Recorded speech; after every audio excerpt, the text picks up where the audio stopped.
Good morning and welcome to another one of Drew's book reviews. So today's book is going to be on Orson Scott Card's Gatefather. So this is the third book in the Mithrimages series, starting with The Lost Gate and The Gate Thief. And the setting is modern day America. Sort of a modern fantasy, magical, mythological type story.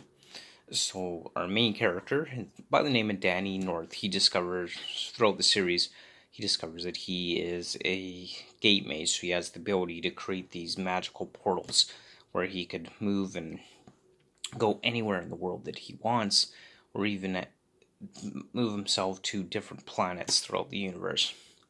And he finds that he is now becoming one of the most powerful gate mages the world has ever known.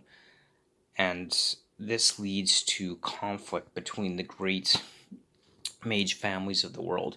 Now, here's the thing, the mage families of the world are actually the ancient gods of different cultures. So, Danny North is from the Norwegian Norse gods. So, characters like Loki, a trickster, Odin, Thor. So, your Norwegian Viking gods.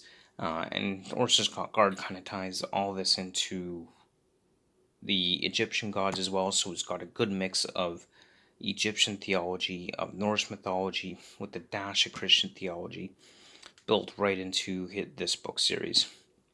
Some of the interesting concepts he describes within his book is this idea of the in-self and the out-self. So the idea of our inner spirit and outer spirit, and how we can project these different parts of us onto different people to influence the world around us, and how we approach things and how we change things for us, whether good or bad, is contained within that. So one of the key aspects of this particular book is that our main character, Danny North, he becomes possessed by the devil, literally. So the god Set, the Egyptian devil, possesses him and tries to take over and control his body. And throughout the book, he is struggling to fight for control of his body again. And kind of part of that is this idea that permeates the story about how our bodies actually have to accept or reject our spirit, and that nothing can be done as far as possession without some kind of invitation to possession. Uh, One of the characters actually in the book actually invites the Egyptian devil Set to come and possess her. So I won't get into too many spoilers about that or how that works, but the whole idea that you cannot become possessed without an invite to possession itself. And one of the other things that it kind of talks about a little bit here is this concept of what we call prets, or what Orson Scott Card calls prets.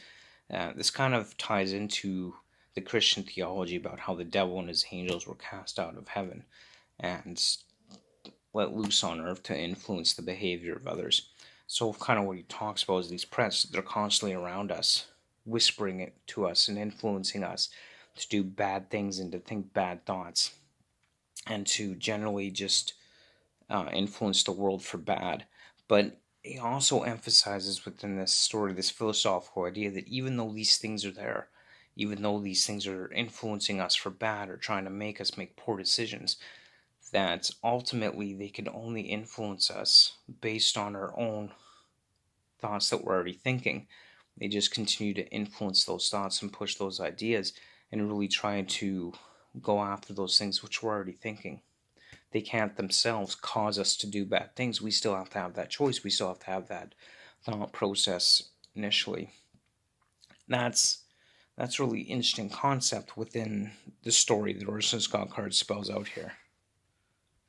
So we have Danny North, who has essentially learned to control the devil contained within him, and has learned who and what these prets are that make up everything, and how to influence for better, how to take back control, and to change the world as we know it for the better. All this while also simultaneously trying to keep himself alive because his family fears him and what he can do. Just overall, it was a really awesome series. I really liked it. I really enjoyed it. And if you're an Orson Scott Card fan, then you will absolutely enjoy it as well. I think this was a great book, and I really recommend and encourage you to pick it up, read the series. Overall, whatever you might think of Orson Scott Card, this is definitely one of his better series. I would absolutely say. So that is Gatefather. Of course, you will want to watch my reviews or even pick up the initial two books before you get to Gatefather, The Lost Gate, and The Gate Thief. Overall, just a fantastic read, and I have to say I really enjoyed it. I would definitely recommend it for anybody. So, as always, I want to thank you so much for watching. I hope you enjoyed that. And I will always, as always, put in the comments or the description links to my Facebook, Twitter, Instagram feeds, and WordPress site. And always stay tuned. I'm currently reading Stephen Hawking's A Brief History of Time, so that one will definitely come out next. And look forward to it. Again, thank you so much for watching. I hope you have yourself a fantastic day. And we will see you next time on Drew's Book Reviews. You have yourself a great day. Thanks.